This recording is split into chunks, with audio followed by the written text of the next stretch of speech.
வணக்கம்மா. நம்ம உங்கள் பேர், நம்ம இருக்க முகவரியை மட்டும் சொல்லிடுங்கம்மா. நாங்கள் தொட்டிக்கு போவோம். சரிங்கம்மா. இது பச்சையம்மா. பச்சையம்மா. நம்ம என்ன ரக ஆடுமா வளர்த்துட்டு இருக்கோம்? வெள்ளாடு வளர்த்துட்டு இருக்கீங்க. வெள்ளாட்டில் என்ன ரக ஆடு வளர்த்துட்டு இருக்கீங்க? கொடியாடு. கொடியாடு. எவ்வளோ நாளாமா இந்த ஆடு வளர்ப்பு தொழில் பண்ணிட்டு இருக்கீங்க? ஒரு 10-20 வருஷமா. அது மேலேயே வரும். மேலேயே 10-20 வருஷமா. நீங்கள் மட்டும்தான் வீட்டில் கவனிப்பு, பராமரிப்பு ஆடுக்குன்னு? பராமரிப்பு அவன் தகவட்டி வைப்பான். சரிங்கம்மா. அப்புறம் நாங்கள் மேய்க்கிறது நீங்கள் மட்டும். சரிங்கம்மா. கிட்டத்தட்ட ஒரு 20 வருஷமா தோராயமாக வளர்ப்பீங்கம்மா? ஆமாம், வளர்ப்பீங்க. இந்த 20 வருஷம் ஆடு வளர்ப்பில் உங்களோட அனுபவம் எப்படிமா இருக்குது? இதோட கஷ்ட நஷ்டங்கள், இல்லை இதை வச்சு இதெல்லாம் நான் ஒரு ஆடை விற்று இதெல்லாம் நான் பண்ணியிருக்கேன், ஒரு இடம் ஒன்று வாங்கியிருப்போம், இல்லை எதாவது ஒன்று பண்ணியிருப்போம், எனக்கு ஆட்டால் இவ்வளோ நன்மைகள் இருக்குது. ஆடு இல்லைன்னா எங்களுக்கு இதே கிடையாது சார். ஆடும் மாடு இல்லைன்னா வேலையே இல்லை. சரிங்கம்மா. மாடு இருக்குது. சரிங்கம்மா. மாடு ஆட்ட கூட தான் போயிட்டு. சரிங்கம்மா. நாங்கள் விற்று நாங்கள் வட்டி எம்மனே கொடுத்துருக்கோம், கொள்ளை வாங்கியிருக்கோம். சரிங்கம்மா. ஆனால் வீடு தான் கட்டல. சரிங்கம்மா. கூடிய சீக்கிரம் கட்டிடுவீங்க. சரிங்கம்மா. நம்மள்ட்ட மொத்தம் ஆடு ஆனால் இப்போ வந்து எம்மந்தான் கஷ்டம் வந்தாலும் சரிதான், என்னதான் இது பண்ணாலும் சரிதான், ஆடு மாடை விடுறதில்ல. என்ன கஷ்டத்துலேயும் சரி. சரிங்கம்மா. நம்மள்ட்ட மொத்தமாக இருக்கிற இப்போ மனசால் கூட நம்மளுக்கு கை கொடுக்க மாட்டாங்க. சரிங்கம்மா. ஆடு மாடு தான் கை கொடுக்குது. சரிங்க. ஆனால் அது ஒரு ஆறுதலாக போயிடுது அதில் பார்த்தாலே.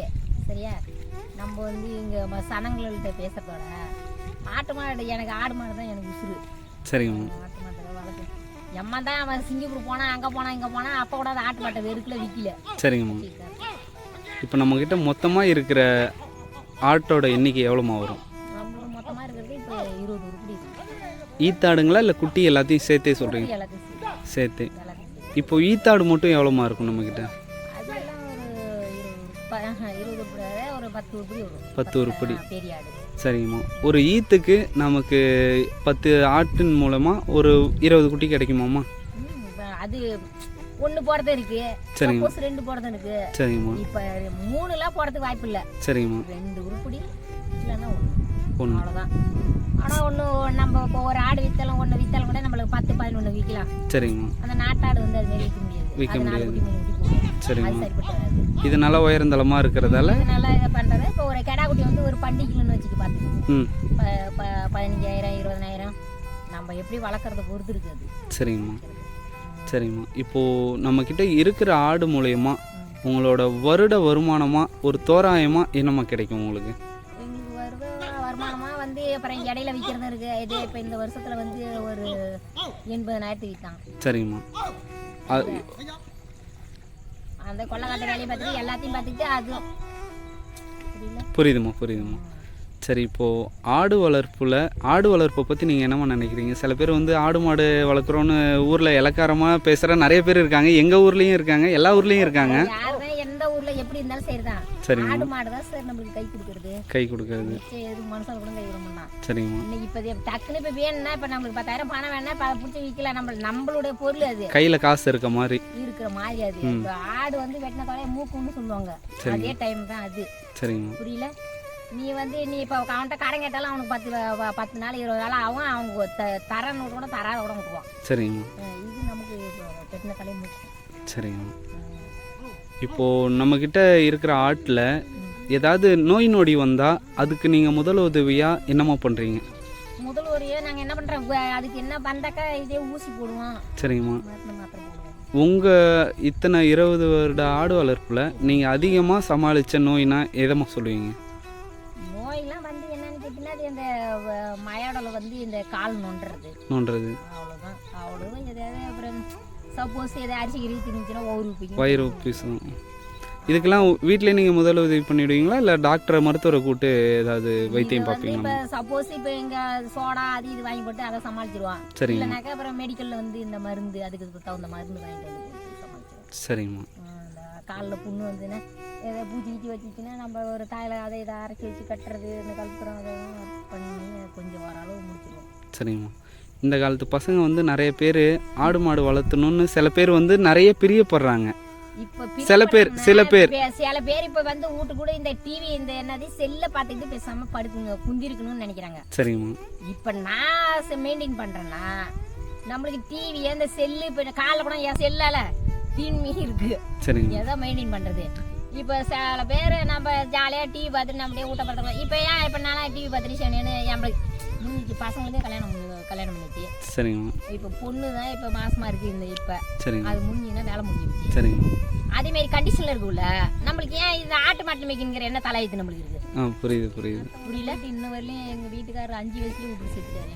எங்கள் பசங்களை வந்து 5 வயசுலேயே விட்டு சேர்த்துட்டாரு. இங்கே ஒருத்தன் இப்போ கல்யாணம் பண்ணி இப்போ அங்கே கொள்ளைக்கு போயிருக்கான். சரிங்க. அவனுக்கு 2 பசங்க இருக்குது. சரிங்க.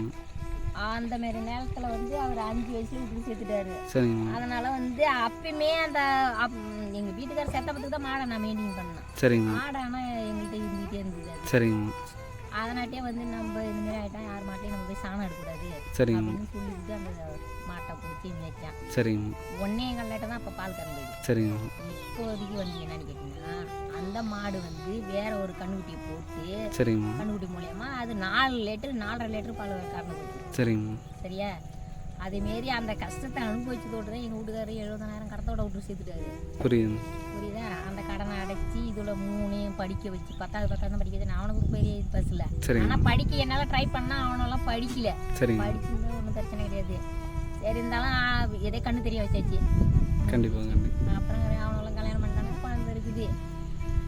அதேமாரி கண்டிஷன்லேயே இந்த ஆட்டு மாட்டை விடாத வச்சிருந்த தோட்டு தான் இந்த அளவுக்கு இப்படி இருக்குது. கரையேற முடிஞ்சது. கரையேற முடிஞ்சது. சரி. நீ வேற ஆளாக இருந்து நீ இப்போ சம்பாதிக்கவும் போகலாம். என்னன்னு கேட்டிங்கன்னா, ஆடு மாலை இருக்குது. திரும்ப தான் அன்னைக்கு ஓடனா ஒரு 10 மணி ஒரு 12 மணிக்குள்ளே ஒரு 300 ரூபா சம்பாதிச்சிட்டு வந்துட்டேன். புரியுதுங்க. 12 மணிக்கு மேலே வந்து ஆட்டு மாட்டை அவுத்துட்டு போகலாம். 12 மணி மட்டும் கரும்பு கட்டிட்டு வரும். அதுக்கு முன்னாடி ஆட்டு மாட்டை அவுக்குவோம். புரியுதுங்க. அதுமாரிலாம் இப்போ பார்த்ததோட கஷ்டப்பட்டதோட தான் இப்படி குடும்பம் கொஞ்சம் நல்லா இருக்குது. கண்டிப்பாக. உண்மையே இல்லைன்னா எங்கள் வீட்டுக்கார சாவுக்குள்ள எங்களை 70,000 கடன் எங்கள் 3 புள்ளில் விட்டு சேர்த்துட்டாரு.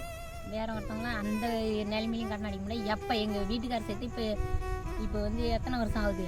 20 வருஷத்தை தாண்டுது. இப்போ 2001 விட்டுது. 2001 விட்டுட்டு சேர்த்துட்டாரு.